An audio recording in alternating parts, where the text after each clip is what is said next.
All right, good morning. Thanks for being here. I'm Congressman Jerry Golden from Maine's 2nd District, and again, appreciate you being here, and thanks for tuning in. We're here to kickstart an effort to force a vote on the Protect America's Workforce Act, which would overturn President Trump's executive order from back in March that ended collective bargaining rights for more than 1 million Americans. I'll start with a few facts. First, unions built America's middle class. Workers have fought for generations for their rights, good wages, safe working conditions, fair treatment, to ensure that the economy works for everyone. And this country needs stronger unions, not weaker ones. Second, President Trump said ending collective bargaining was about protecting national defense. But in my district, and probably just about every district, affected workers build our defense goods, our necessities, the things that our troops need. In Maine, that's often shipbuilding, warships, but they also do things like care for our veterans. I'm here to tell you that these workers make America safer and stronger every single day. Third, America didn't vote to silence workers. Poll after poll shows Americans of all political stripes support unions. That's why the Protect America's Workforce Act quickly gathered strong bipartisan support. Some of the good news here, we know if this bill comes to the House floor, we can win. We have 222 co-sponsors, including 7 Republicans. More than enough to pass the bill, but so far, no willingness to bring it to the floor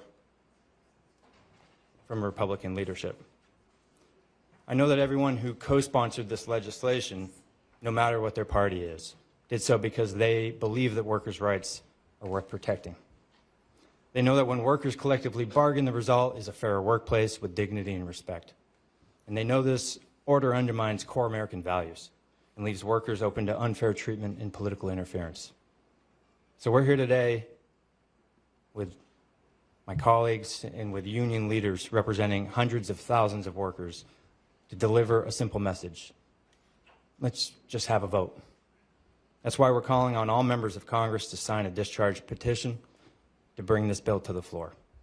The American people are watching. If every member who signed on to this bill would join us, we could overturn this union-busting action and show America that this body will protect workers' rights no matter what. So with that, I'm going to introduce our next speaker, my friend and colleague, someone you heard speak very briefly the other day for about 10 hours or something like that. But in that, a key part of it was when he spoke about his own family's personal connections to unions and the importance of collective bargaining. So, House Democratic Leader Hakeem Jeffries, thanks for joining us. Yes. Well, good morning, everyone. I'm so thankful for the incredible leadership of Congressman Jared Golden, who fights hard for the people that he represents in the great state of Maine, fights hard on behalf of everyday Americans, the men and women of organized labor, and the union movement all across the country. Organized labor is facing an unprecedented assault right now as a result of the extreme actions of Donald Trump and his administration, targeting unions, targeting federal government employees, targeting organized labor in an extraordinary way. Trump administration's actions at this moment don't make life more affordable for everyday Americans, don't lower costs for everyday Americans, don't allow everyday Americans to pursue the American dream. It undermines their ability to do just that. We believe in this country that when you work hard and play by the rules, you should be able to afford to live the good life, a good paying job, good housing, good health care, a good education for your children, and a good retirement. That's the American dream. And no one has done more to deliver that American dream to the American people than organized labor. No one has done more to deliver that American dream than organized labor.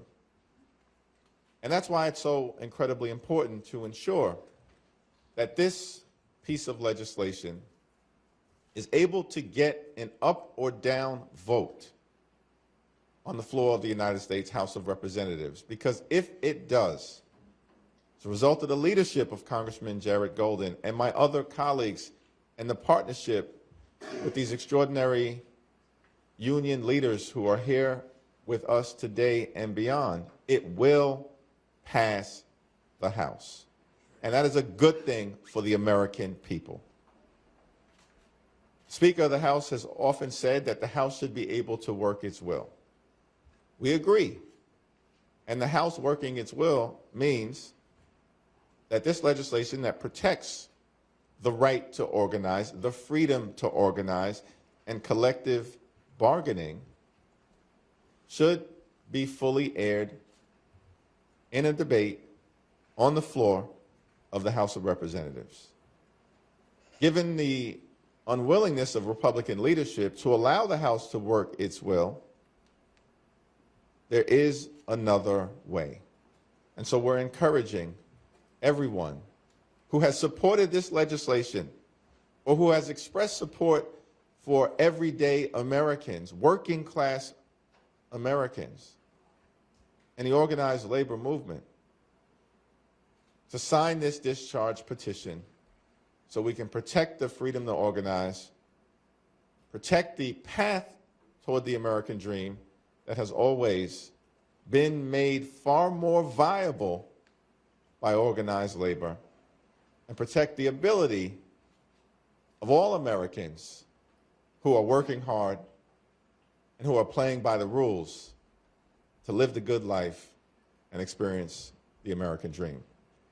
It's now my great honor to yield to a tremendous champion for hard-working American taxpayers, the men and women of organized labor and beyond, because the union movement benefits everyone, everyone, and the American people know it, which is why unions rate so highly in popularity across the ideological spectrum right now. And a woman who has done great work to lead this effort to bolster organized labor across the country is the president of the AFL-CIO, Liz Shuler. Well, good morning. Thank you so much, Leader Jeffries. And again, I'm Liz Shuler, president of the AFL-CIO. I am so proud to bring the voices of nearly 15 million working people in 63 unions into this room, especially our amazing brothers and sisters in the federal workforce. And every working person, as the leader said, in this country, because these attacks that are being waged against federal workers affect all of us. And I know we're going to hear from 3 of our federal union leaders who are on the stage, who have been on the front lines of this fight and have been standing up for their members and all workers every day since this executive order dropped on March 27th. And you'll see Everett Kelly, president of the American Federation of Government Employees, standing behind me. Matt Biggs, the president of the International Federation of Technical and Professional Engineers. And Randy Irwin, the president of the National Federation of Federal Employees. And you'll hear from them shortly. But I just cannot thank them enough, really, for their resilience, their leadership during challenging times. And of course, we're seeing every union across our federation that's been standing up and fighting back alongside them every step of the way. Because we have an old saying in the labor movement: if you come after one of us, you come after all of us. And we also need to recognize we would not be here without the elected officials standing behind us and with us, especially Leader Jeffries, who has been our champion from day one.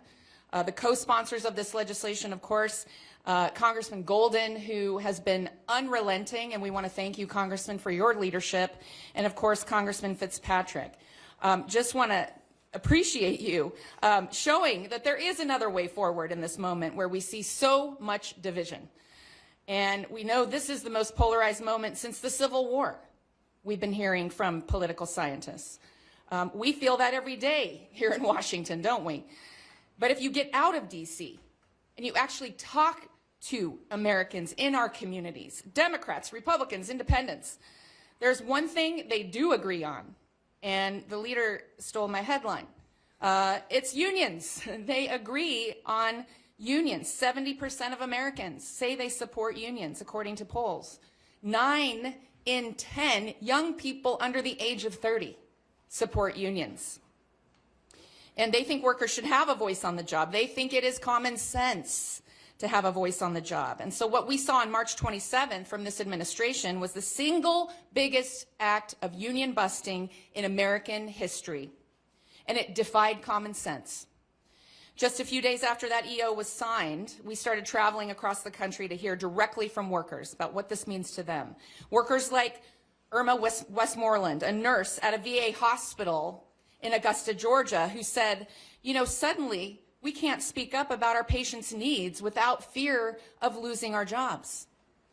Workers like Jacqueline Sandel, a letter carrier in Charlotte, who said, these are the jobs and services my friends and family count on, and suddenly no one knows what is going on. Is there a single working person in a single working family who is better off when we live in that kind of chaos? The answer is no. When our federal workers can't stand up for themselves, are we better off? No. When this administration puts at risk our clean water, the safety of our food, our veterans, our heroes that can't get the care they need because the federal workforce is hollowed out, we are not better off. That hurts all of us. It hurts every community. And so we have the chance right now to do something incredibly powerful, to actually come together and say, let's protect those who protect us. And I couldn't be prouder of our workers, our local labor leaders who've already mobilized in their communities and contacted their elected officials to help them see how important this legislation is. And to every member of Congress, I say, come be a part of this massive bipartisan win.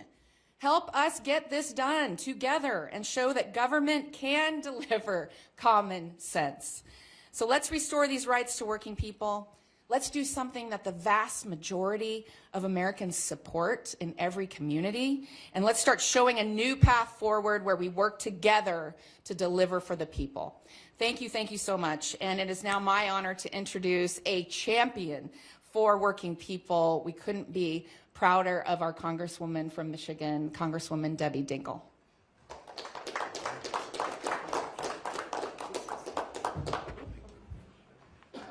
So good morning, everybody. And I first want to thank Jared and Brian Fitzpatrick for their leadership on taking a bill of such urgency. And they are like two leaders that bring people together. And I want to thank you, Congressman Golden, for your leadership in bringing us together. Hakeem Jeffries for always having the back of workers. And I'm here with labor friends, presidents of unions where I love them, but their members are ones that I'm working with and meeting with every single day on the ground. And we're just here to tell a story that people really need to understand. I am one of the co-chairs of the Congressional Labor Caucus, and I know just how critical labor rights are, not only for workers in unions, but for all American workers. Even you in the media, well, some of you in the media are unions, and you know how important they are. But people take for granted the 40-hour work week, their vacations, their sick days. They used to have pensions they could rely on.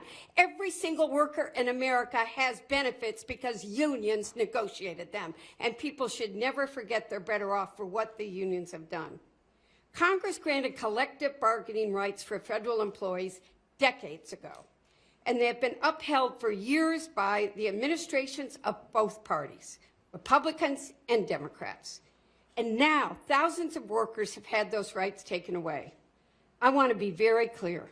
This action is clear retaliation and union busting, plain and simple, and it's a threat to organized labor and workers everywhere. Federal employees are absolutely essential to keeping our country running. Liz gave a couple of examples. And you know, when people just, you know how people love to go off? I want to tell you, people do not think about how their lives are better every single day because of a federal worker. when the bird flu hits, and you're worried about whether your eggs are safe. Why did egg prices go up? Liz talked about veterans hospitals, those nurses, those doctors, the people that care for them. When you're flying, those air traffic controllers, your post office delivery, your Social Security checks. People get touched every single day by a federal worker who keeps their life safe and better. Well, law enforcement, firefighters too. Their work keeps us safe and strong. We agree on a bipartisan basis that these workers deserve their legally mandated labor protections, and we must come together to restore them. Our federal workforce is strong because of unions. Our federal workforce is strong because I want to say this too. I am so sick of people taking cheap shots that have no truth to them. We recruit the best, the most qualified people, and we are strong when these qualified people collectively bargain in a union. I want to thank my Republican colleagues who've joined us on this bill, and I encourage those who have not yet to recognize this isn't only an opportunity, it is a moral obligation for us to work together. We must all stand in solidarity to protect workers' rights.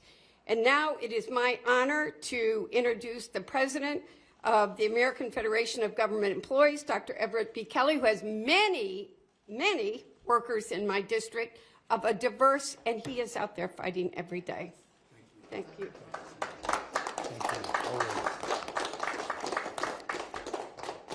Good morning. I am Everett Kelly, the National President of the American Federation of Government Employees, representing over 820,000 federal and D.C. government workers. They are public servants, veterans, doctors, nurses, national security personnel dedicated to this country. I want to thank Leader Jeffries and Representative Golden, Norcross, Dingell, and Kazar for their leadership and for their support. I also want to thank our fearless leader, President of the AFL-CIO, and these labor leaders that stand with me today. March 27, 2025 was the worst day in our union's 100-year history. Citing national security as a pretext, the president unleashed the largest attack on labor unions in the U.S. history. As a veteran and former local president at an Army depot in Alabama, I know firsthand the strong union ties that makes the workforce safer and more efficient. Claiming collective bargaining harms national security is a ruse to silence the hard-working federal employees. Now is the time to act. We must pass Representative Golden's courageous bipartisan bill, H.R. 2550, to restore these rights.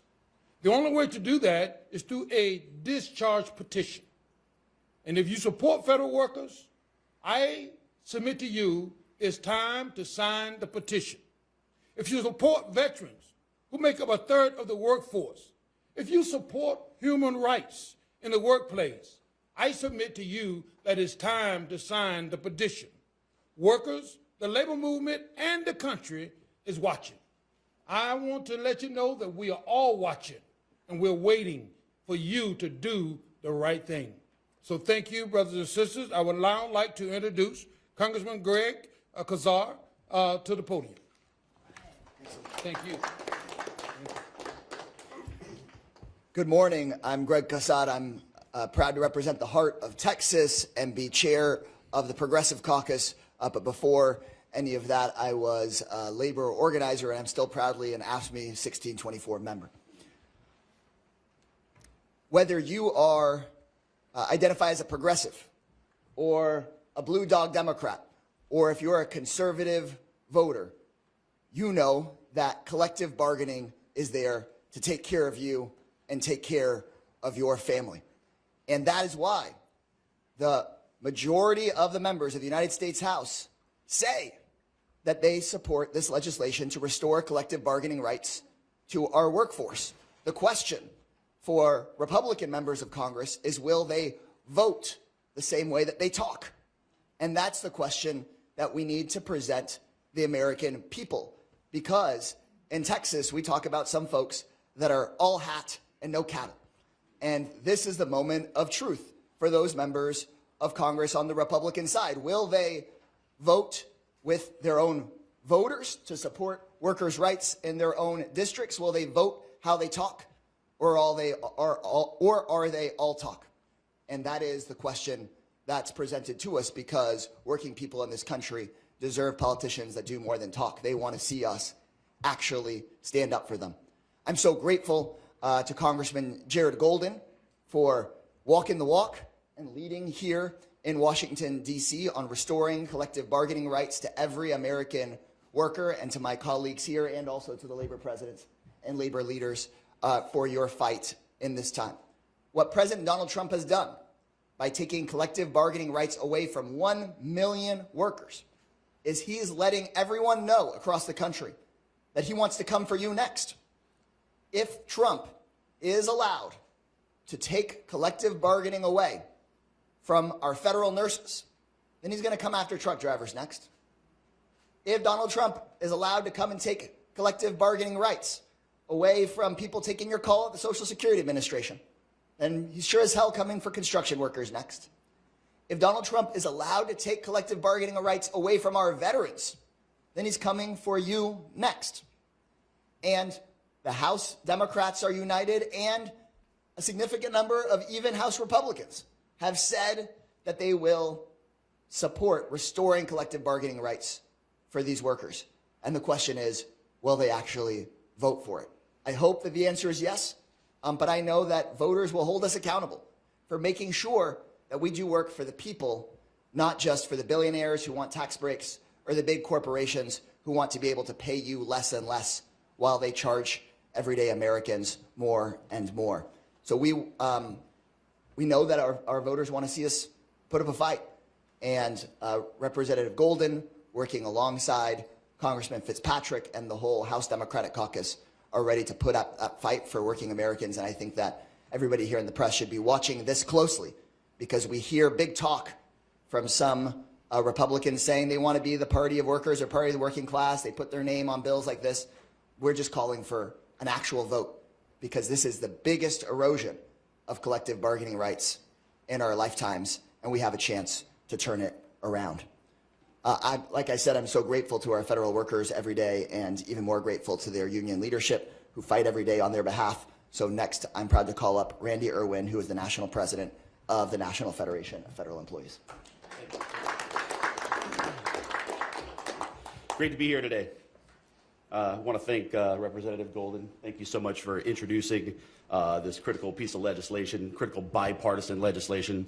Again, I'm Randy Irwin. I am the national president of the National Federation of Federal Employees. We represent 110,000 federal workers nationwide. I do want to first thank the federal employees out there for the incredible work that they do every day, keeping our military ready, caring for our cherished veterans, caring for all of our public lands, maintaining our homeland security, guaranteeing clean air and clean water, safe food and safe air travel, secure borders and secure passports, and so many other essential services that the American people rely on. So NEFI is extremely proud to support the bipartisan Protect America's Workforce Act, a critical piece of legislation that would restore collective bargaining rights to approximately 1 million civilian federal workers.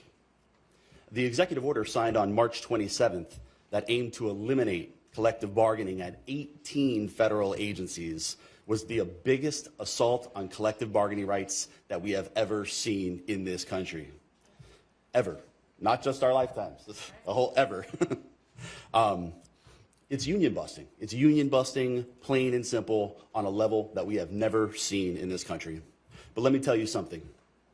Collective bargaining in the federal sector is not a threat to national security. That idea is preposterous. It never has been. It never will be. We have more than 60 years of bargaining in the federal sector that prove that. And that is why the statutory right of federal employees to bargain must unequivocally be restored, and done so immediately. And that is what this legislation is all about. And I am so proud that members of Congress, working in true bipartisan fashion, took immediate action after this executive order was signed to draft legislation to keep this egregious executive order from going into effect. Bipartisan support has been built for this legislation, and we are now up to 222 co-sponsors, a solid bipartisan majority of the House of Representatives. How often can you say that about legislation in this day and age? Okay, virtually never. So the support for this legislation has been incredible. I want to say thank you to each and every member of Congress that co-sponsored this legislation. But now is the time to get this critical legislation moving forward. The American people support unions overwhelmingly. They do not want to see unions gutted, as this executive order attempts to do. And we cannot afford to wait. The stakes are truly too high. Our civil service has been stressed to an unprecedented degree. I hear from these folks every single day. And the critical services that they provide and that the American people rely on are at risk. And they will continue to be at risk as long as the assault on collective bargaining rights goes unchecked. And until Congress takes action, those rights, that assault on their rights has gone unchecked. So I call on every House member to sign this discharge petition today and reinforce the essential rights of working Americans that are protected by the Constitution. This isn't a partisan issue. If you support essential freedoms, sign this discharge petition today. And so now it is my great honor to introduce a great friend of labor and federal employees, Congressman Donald Norcross. Thank you for the introduction. Proud member of IBW 351 for my entire working career, and it's great to be here. Leaders Jeffries, and certainly want to take a moment to thank Jared Golden, not only for the legislation or the discharge position we're talking about now, but just 2 nights ago he voted to give back Department of Defense employees their vote when we passed it out of the NDAA to restore it. And that was very big, and we appreciate you leading that also. To Liz Schuler, who was my president back when I was the local president of the AFL-CIO, and to the international president. I'm an electrician by trade. I happen to do this because of one reason: workers in my district. I represented them as a business agent with the IBW, but then I represented them as a member of Congress, and I'm proud to do so. And one thing we knew is collective bargaining. The right to collective bargaining is essential in our world. We heard the biggest attack in the history of our country on organized labor by this administration, the biggest one that has ever happened, and then put it under the guise of national security. But it's okay that the workers who build the F-35, who build the destroyers in your district, are all represented by unions. That's the difference. That's the big lie that we continue to hear. That's why the NDAA amendment that we had to restore the right of workers for the Department of Defense passed in a bipartisan manner. And I want to thank all those members, both Democrats and Republicans, who voted for it. And it's a great setup for what we're talking about today, the discharge petition. We get to get 3 shots. You get to sign the petition, you get to sponsor legislation, and then you get to actually do what they're doing, and that's the vote for it. Unions are formed not by edict, by an executive order. They are voted by the members. Democracy. 60 years ago, those members took a vote, and here we are, that sacred vote. And to quote a famous President Trump, "Stop the steal." He's trying to take their vote away. And that's why we're asking for folks to get down to the floor, sign the petition. And that is incredibly important. President Trump, stop the steal. And to wrap things up, is a dear friend I've known for so many years, the president of the IFPTE. Please welcome Matt Biggs. Congressman Norcross, thank you. We represent a lot, over 10,000 members in New Jersey. You're a great champion for our members and for workers, working Americans. Congresswoman Dingell, thanks for your leadership on the Labor Caucus. Huge union supporter, thank you. Congressman Kassar, thank you for your support as well. And Congressman Golden, I just want to thank you for leading the effort on this bill. IFPTE, we represent some 2,000 members at the Portsmouth Naval Shipyard, where Congressman Golden is his state of Maine. And those workers, when that executive order was signed, lost their collective bargaining rights like that. They didn't do anything to deserve it. I mean, they protect our national security. The worst thing is the administration pointed to national security as a reason to take away their collective bargaining rights. They claim it endangers national security. That's outrageous, and it's just plain wrong. What that executive order does, actually, it's contrary. We're living kind of in an Orwellian country right now. It's actually going to hurt national security. Unions in the federal sector work collaboratively. A lot of people don't know this. They work in partnership with management. We have labor management partnerships where we meet on a regular basis, at least we used to before the union buster in chief took office. We meet regularly to come up with efficiencies. We meet regularly to address safety issues. This happens in the Department of Defense more than anywhere else, maybe the VA too, but the Department of Defense probably more than anywhere else in the federal sector. And it helps to enhance our national security and our homeland security. So what President Trump did when he signed that executive order is he actually hurt our national security. I'll say this too about unions. Federal unions, we bring transparency to the American public and to this Congress as to what's going on in these government agencies.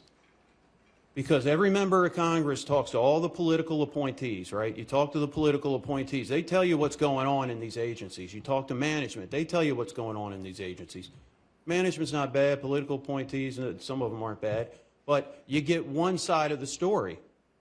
When you talk to labor in the unions, the people that actually do the work, who knows better what's going on in the workplace than the workers themselves?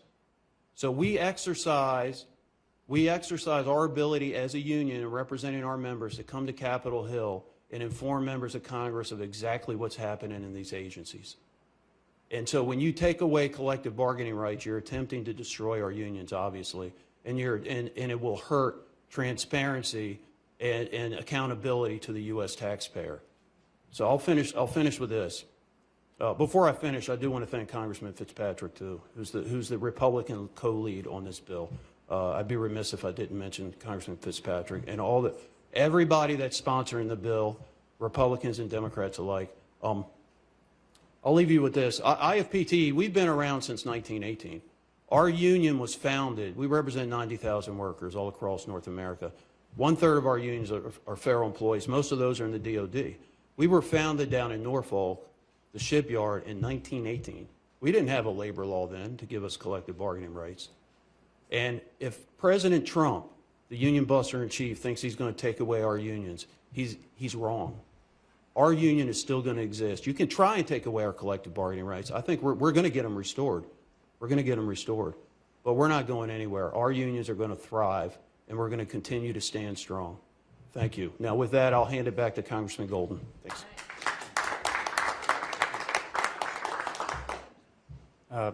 Mario, I'm going to let you choose who gets to ask questions.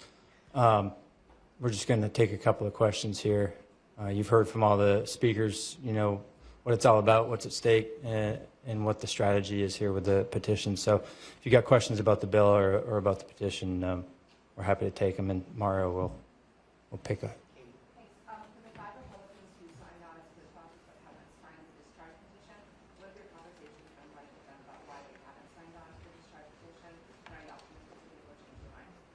Yeah, I mean, I think you'll notice that this is, you know, a positive conversation here.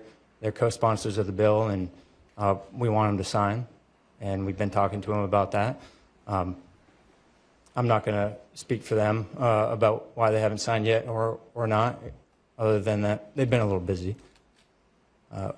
chiefly with reconciliation. I mean, that's been with like so many things. As many Democrats have been trying to work across the aisle for months now. You know, a lot of our colleagues have said, well, you know, we got to get this done. We're focused here. I get that, but that's cleared through the House, and now's a good time to focus on other important, you know, bipartisan work and things that we got to get done. So I'll quickly note, Brian Fitzpatrick has already signed. Don Bacon has already signed. You know, we got other good people who have co-sponsored the bill, like Mike Lawler, Nick LaLota. You know, I'm hoping I feel pretty hopeful that they'll get there. So. Thank you, Congressman. You mentioned at the top that Republican leadership will not bring the bills before, which is why you're putting forward the discharge petition. Did you have any conversations with Republican leadership before putting forward the discharge petition, or did you take their unwillingness to bring the bill to the floor as an acknowledgement that this will be the course of action that you would need to take to force a vote on this legislation? Yeah, look, I try and be a humble guy. I don't know that the speaker, you know, regularly meets with rank and file members, and particularly not those from the other side. So, no, I have not spoken to Speaker Mike Johnson about it. But obviously, if this was a top priority for him, it'd be coming to the floor. But I'm confident that some of the Republicans, like Fitzpatrick, have definitely had those conversations. So, yeah. We don't want to wait any longer here.